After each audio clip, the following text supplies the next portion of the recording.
Stoicism teaches that the wise man, the good man, the philosopher, is one who lives in accordance with nature. He fears only the abandonment of his moral duty. He does not fear pain, death, poverty, or any other vicissitude of human condition. He fears only disappointing himself and being less than a complete human being. The philosopher Marcus Aurelius was one of the founders of Stoicism and is famous for his book Meditations. The idea of being a great man is nebulous, but perhaps no one in history is more deserving of that title. This isn't a self-help video, I promise. But the philosophy Marcus Aurelius developed and wrote about can be an antidote to many problems we face in modern life. Let me show you why. Marcus Aurelius was a Roman emperor who ruled from 161 AD to 180 AD. He was the last of the so-called five good emperors and reigned during a period known as the Pax Romana, or Roman peace. In fact, when Marcus Aurelius died, the Pax Romana ended. During his reign, he was the most powerful man in the world. For the Romans, there was practically no concept of the globe outside the empire. So to them, Marcus was effectively the ruler of the world. In this position, he could have anything he wanted. Roman emperors were practically synonymous with hedonism. They indulged in money, sex, wine, and anything else that came to mind. It was practically expected of them. So any vice the mind could conceive was within Marcus Aurelius's direct reach. He was not constrained by money, laws, customs, or even ethics. Nothing and no one would stop him from satisfying his wildest desires. Yet even in these unlimited circumstances, Marcus Aurelius chose a life of virtue. He chose to be a good man, not just in one moment or on one occasion, but every day, throughout all 19 years of his reign. Marcus Aurelius was fundamentally a good man. Being good doesn't make you a great person, but imagine facing the beast of truly unlimited fantasies and declaring, "No, I choose virtue not for praise, fame, or admiration, but solely for the sake of being good." That's impressive. Consider the circumstances and imagine if you were in those circumstances for nearly 20 years. Could you, day after day, consistently overcome the monster of temptation, knowing there would be no consequences regardless of what you chose to do? What would you do? How would you act? I know I couldn't follow Marcus Aurelius's example. And we know it was a true example because when no one was looking, that's when Marcus was at his best. Meditations is a book written by Marcus Aurelius, but it's not really a book. It was Marcus's personal diary. This book is basically Marcus navigating through his life. It doesn't have a real structure, except for being loosely divided into 12 parts, and it's only about 150 pages long. Meditations is the title the editors gave it. The writings had no title, and were never intended to be read, let alone published, by anyone other than Marcus. They were Marcus Aurelius's deepest confessions and beliefs. With that in mind, Meditations immensely reveals the character of its author because again, Aurelius wasn't writing this for anyone but himself. Despite this seemingly casual nature, Meditations is one of the most powerful and moving books ever written. Undoubtedly, the best thing to do is to read Meditations for yourself.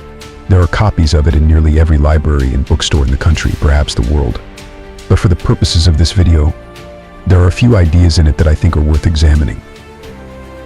Marcus Aurelius believed in living according to nature.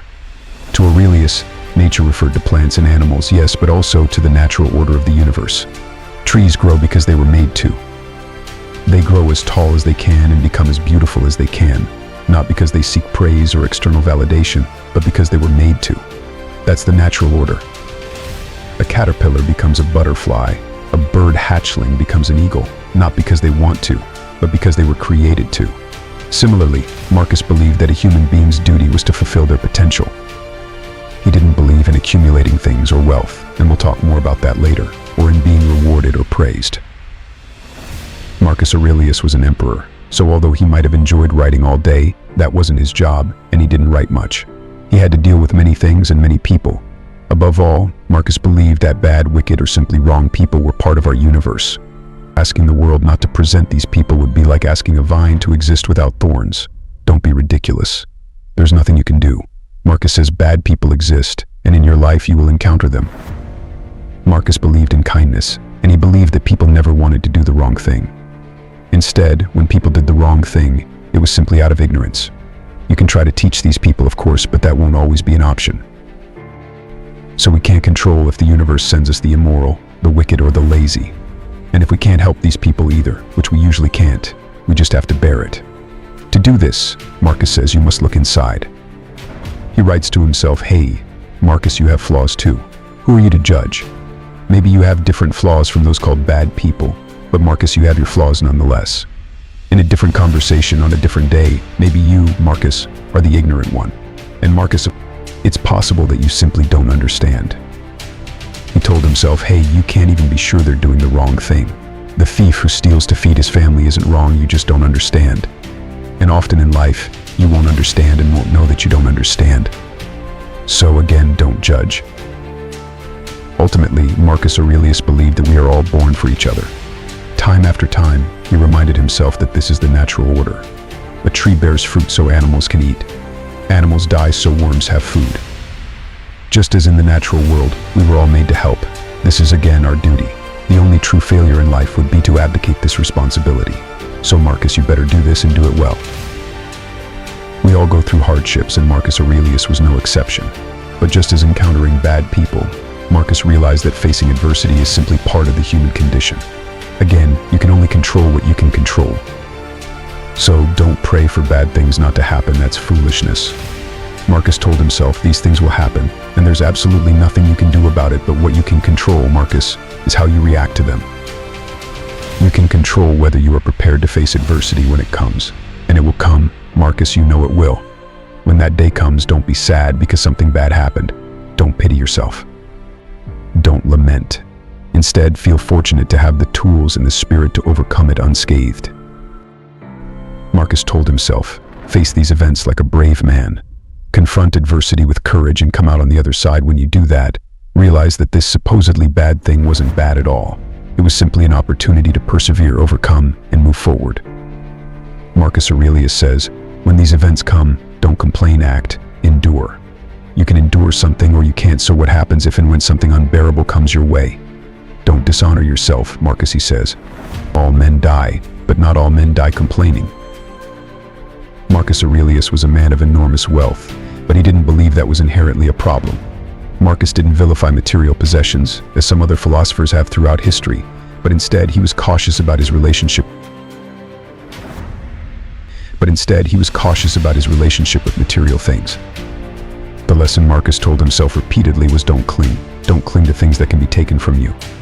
Marcus wrote to himself about his own imperial cloak, the most exclusive thing a man could wear. Only one could own it every generation. He told himself, Marcus, if tomorrow the world takes this from you, what have you really lost? It's just a coat. Sure, a special coat, but nothing more than a coat. So if the world takes it, what difference does it make to you? That's not what makes you great. He repeatedly says that if you lose something and your reaction is despair, or if you believe that the most important thing in your life is anything other than your own spirit and soul, then you have failed as a human being. The only thing you truly possess, the only thing that is yours no matter what happens, is your own goodness, your own morality, and your own virtue. Marcus Aurelius told himself that you only have one life and you can't be a philosopher in an ivory tower. No, you must put yourself on the front lines and experience life. Marcus wrote to himself that he has no control over what the universe will do. He has no control over wealth, over other people, and indeed there's nothing that can be done about mortality. Marcus wrote extensively about death, and perhaps because he knew his days were numbered, he always told himself it's foolish to fear death, as there's absolutely nothing that can be done about it. Marcus repeatedly told himself that it's beyond his control, so don't waste time fearing death or worrying about mortality. Just as nature designed us to be good, to help others, and to achieve our maximum potential, nature designed us to die. Death is a duty. So while you're here, live, be kind, be good. Death is a duty. So while you're here, live, be kind, be good. Fulfill your role in nature, and then die, because death is also part of that role. The Stoics said that to achieve happiness, you should live a life of virtue. You should continue to improve yourself and become everything you can be. The only failure, the only true pain, the only true sadness, the only thing worth fearing was disappointing yourself by not reaching your potential. Because, and only because being great is your duty. Being great is in your very nature.